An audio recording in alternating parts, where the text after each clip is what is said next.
Signal V9 arrived before the receiver heard it, broadcast that tore apart reality. An impossible event captured starts in listening post 7, not in a legend. Operator Mara is doing a job that should be boring, and a warm receiver dial makes the first normal sentence impossible. At listening post 7, routine still exists. The overnight job is routine. Log the static, clear the drift, drink bad coffee. Operator Mara keeps a warm receiver dial near the work light, while the receiver log waits under one clipped corner. Mara keeps one hand on one nearby tag, because people trust routine longer than they should. Green wave from light crawls over the desk like water. The operator wants to mark the signal as instrument lag. The captain asks if the voice said Mara's name, and Mara lies. For a few seconds, the practical answer still has a chance. Someone checks the latch, the clock, or the dead channel, and that ordinary check comes back wrong. The argument becomes physical. Mara turns the receiver down, and the dial turns itself back up. The night operator jokes about ghosts, then takes the joke back. The first useful change is not a theory. The log prints the reply before Mara speaks. The station captain closes one record and keeps one hand over the page. Writing it down would make it harder to undo. The night listener makes the kind of choice people defend later. He answers the call before filing the warning. The night operator pays first. The recorder catches a second breath in an empty chair. The operator holds one hand against the table. The result is already in the room. The station captain tries to make the moment sound procedural. It does not work. Warm dial does not move. The room around it changes because the signal is not arriving from far away. It is learning the room. The old label stays on one record, and the console operator has to carry it anyway. From there, the night watch now has to live inside the Rasu LT. The second operator jokes about ghosts, then takes the joke back. Nobody gets a speech. They get the log prints the reply before Mara speaks. The captain tries the ordinary fix for a cent.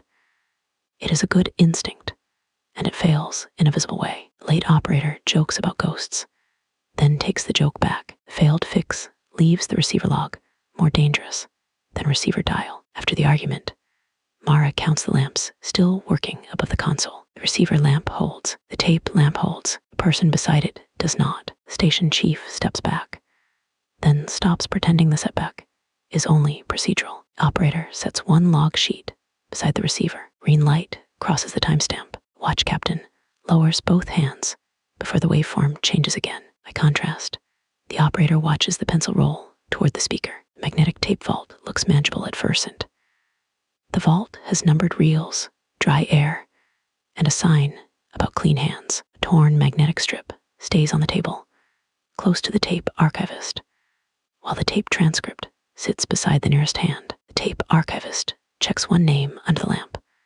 The ordinary motion gives everyone one more second. Magnetic dust sticks to Mara's fingertips. The archivist wants to destroy the reel before it learns another voice. Mara blocks the shredder because the tape has the rescue coordinates. No one panics yet. That would make the problem official. The archivist snaps one reel by hand. The archivist, sorry to the machine, and hates herself for it. Room answers with a practical change. The broken reel keeps turning inside the cabinet. Mara slides one page flat and keeps two fingers on it. The tape clerk chooses the practical lie. Mara keeps the torn strip in her sleeve. The cost reaches the archivist before the report can soften it. The tape loses the first scream and keeps the pause before it. Under pressure, the archivist grips one rail. The result is already where everyone can see it. Mara reaches for the safest label. Torn magnetic strip keeps its place, but the old explanation fails. Damage does not silence the signal, teaches the signal where pain is.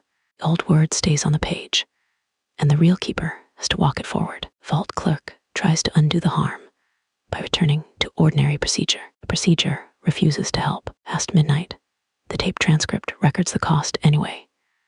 The tape loses the first scream and keeps the pause before it. Across the margin, the archivist has a reason to hide the next detail. That is the human part. The choice is not madness, it is pressure, and the broken reel keeps turning inside the cabinet, and the pressure becomes public, nearer the source. The archivist asks for coffee, and nobody answers quickly enough. That pause matters more than our explanation. Behind that, the tape clerk carries the paper cup over by hand, sets it down and watches the signal make the kindness feel late. The reel keeper pulls one tape loop from the reel, sticks to the edge. Mara steps closer, then stops. Machine starts before anyone touches it. The first minute inside the rescue ship is almost dull. The checklist is written for fire, vacuum, and panic. It is not written for recognition. Rescue pilot leaves a sealed packet card where everyone can see it, and the rescue checklist stays visible on the table. Rescue pilot sets one page beside the light, and nobody moves it. Static crackles through the ship hull like frozen. The pilot wants to launch before the signal moves again. Medic refuses to board. After the beacon speaks from inside the ship, everyone gives the ordinary explanation. One last second, the pilot straps the packet card to the throttle. The medic stays on the gantry with both hands over her mouth. After that, the record has a new shape. The empty seat records a heartbeat. Quietly, the station medic folds one sheet and traps it under one palm. Rescue lead takes the option that can still be explained to board. He launches with one seat empty. That decision hurts the station medic first, and the rescue path becomes part of the broadcast. The medic sets one cup down without drinking. Result has reached them first. The gantry medic tries to shrink the damage into paperwork. Nobody has to decorate the moment. A sealed packet card now means this. The beacon was not calling for rescue. It was rehearsing the rescue. The old name stays under the clip, but the launch pilot can no longer trust it. The ship medic keeps moving, because stopping would become an answer. After that, the beacon was not calling for rescue. It was rehearsing the rescue. The rescue ship gives them one quiet minute. Someone checks a latch, a switch, a seal, or a timestamp. The check should end the argument. Instead, the rescue path becomes part of the broadcast.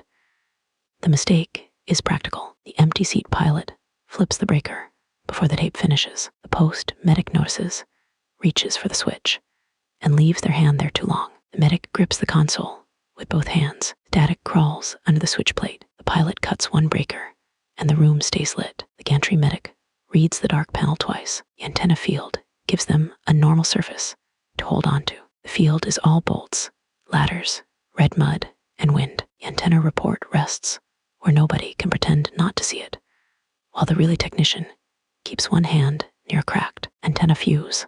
Relay technician counts 3 marks on one tag, then stops trusting the count. Rain hisses on the warm fuse and smells like pennies. The technician wants to cut the field before every dish turns inward. The pilot orders him to keep the signal alive until the ship clears range. The quiet does not feel supernatural. It feels administrative. The technician pulls the cracked fuse with bare fingers. The pilot screams over comms once, and the scream loops under the carrier tone. Proof stops being decorative when every dish turns toward Mara's empty chair. Rescue lead presses one hand over the line.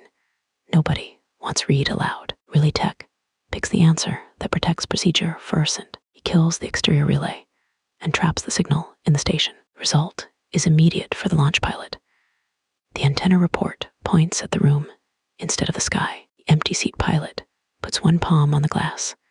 The result is already behind it. The pilot says the official sentence first, and the evidence is plain enough to hurt. Distance has stopped being part of the problem. The category sits on the paper, while the field technician carries the cost past it. When they leave the antenna field, the route forward is narrower. The dish report is still visible. A cracked antenna fuse is still closed, and the rescue lead has paid first.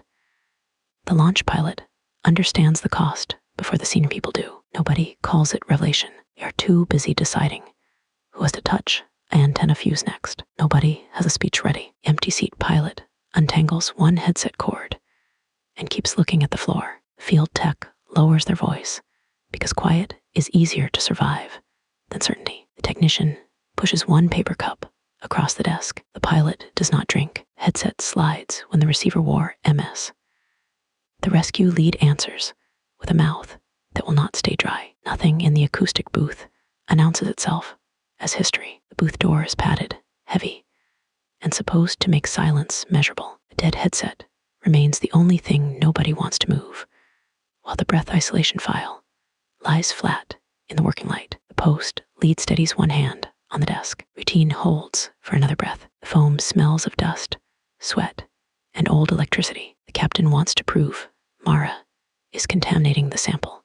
Mara begs him to open the booth, and the captain refuses after the voice uses her mother's voice. The sensible answer is still alive, barely. Mara pulls the headset off and leaves it moving on the desk. Mara checks her own hands first, because shaking would make the captain right. What matters is the change left behind. The file records a breath from behind the wall. Mara moves one chair back and keeps the page in reach. The station chief does not mean to hurt anyone. The captain keeps recording instead of opening the door. By the time anyone argues motive, Mara is already carrying the cost. The dead channel learns the operator before she answers. Mara watches one light change. The result no longer needs permission. Mara tries to keep the problem inside the form. The dead headset becomes harder to touch after that because the booth does not contain the signal. It gives the signal a mouth. The old label stays under the station captain's hand until the hand moves furcent. The detail is small enough to miss until someone tries to leave. In the file records a breath from behind the wall. The breath isolation file changes the room's behavior, not just the theory. Watch captain moves from the doorway to the table, and Mara moves back. That small movement tells the truth before anyone says it. For a while, the work becomes ugly and small. Someone labels it real. Someone checks a fuse. The post lead presses a thumb against the console edge until the skin goes pale. The captain carries the fuse to the relay shelf. Green dust marks her sleeve. Mara orders silence. Mara drops the report on the floor instead. The final listening chair starts with work, not revelation. The final chair is ordinary office furniture, which makes it worse. Night listener works around a cold microphone grill because the final carrier tone remains close enough to read. The console operator keeps one thumb on the form until the paper bends. The microphone grill warms under her palm. Mara wants to stop answering and leave the room ignorant. The channel offers the rescue craft back if she says her name clearly. Nobody wants to be first to name the wrongness. Mara puts one hand over the microphone and one hand on the door latch. He does it because guilt is faster than courage. The event becomes usable evidence when the receiver cuts power. But the dead channel answers again. The dead channel pins one corner down until the paper stops shaking. The operator makes one useful mistake. She says the rescue pilot's name instead of her own. What follows is not symbolic for the launch pilot. The final broadcast turns listening into the event. The empty seat pilot keeps both feet still. The result moves anyway. The dead channel wants the report to sound calmer than the room. The category breaks quietly around a cold microphone grill. The signal was not a warning from the disaster. It was the disaster learning how to speak. The old word remains on the form, and the night listener has to sign around it. Decision is not bigger. It is meaner. The console operator can protect the report or protect the pilot. And the room has already made both choices expensive. The rescue lead reaches for microphone grill as if it is only evidence. It is heavier than the story anyone wants to tell. At the time the receiver cuts power, but the dead channel answers again. The old version of events is no longer usable. The dead channel tries to file the first accept a log. Mara blocks the console, not dramatically, just enough to make the lie wait beside the tape. The operator presses one palm over the microphone grill. The dead channel reaches for the switch. The launch pilot blocks it with both hands. The lamp goes red behind them. The station chief asks for one more check because fear sounds better in procedural language. The night listener allows it. The result is worse because the signal is not arriving from far away. It is learning the room. The console operator sets one log sheet beside the receiver. The night watch watches the pencil roll toward the speaker. Junior technician drops a pencil and apologizes as if that is the problem. Second operator kneels to pick it up, then stays there because standing would make the next call real. Their object will not change anyone. Consequence will. The tape loses the first scream and keeps the pause before it. The archivist reacts first, and that reaction changes what everyone else is allowed to deny. The vault clerk pulls one tape loop from the reel. The empty seat pilot holds the table edge, while the ship medic reads the line again. Nobody is enlightened by it. They just understand who is to stay in the launch craft when the door closes. The post medic grips the console with both hands. The medic reads the dark panel twice. After the argument, the rescue lead counts the lamps still working above the console. The gantry medic steps back. then stops pretending the setback is only procedural. Launch pilot steps away from a cracked fuse and still cannot leave it behind. Relay tech places the field report under the lamp, and the ordinary room stops feeling available. The field technician pushes one paper cup across the desk. The empty seat pilot does not drink. The pilot answers with a mouth that will not stay dry. Mara pulls the nearest chair back without sitting down. That tiny retreat matters, gives the post lead enough space to make the wrong, useful choice. The station chief flips the breaker before the tape finishes. Mara notices, reaches for the switch, and leaves their hand there too long.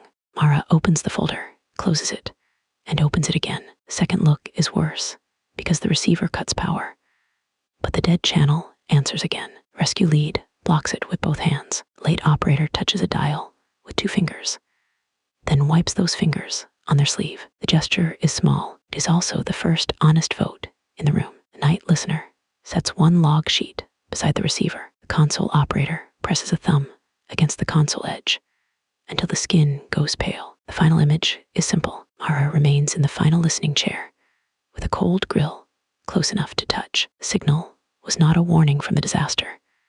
It was the disaster learning how to speak. The receiver cuts power, but the dead channel answers again. And the receiver cut power, but the dead channel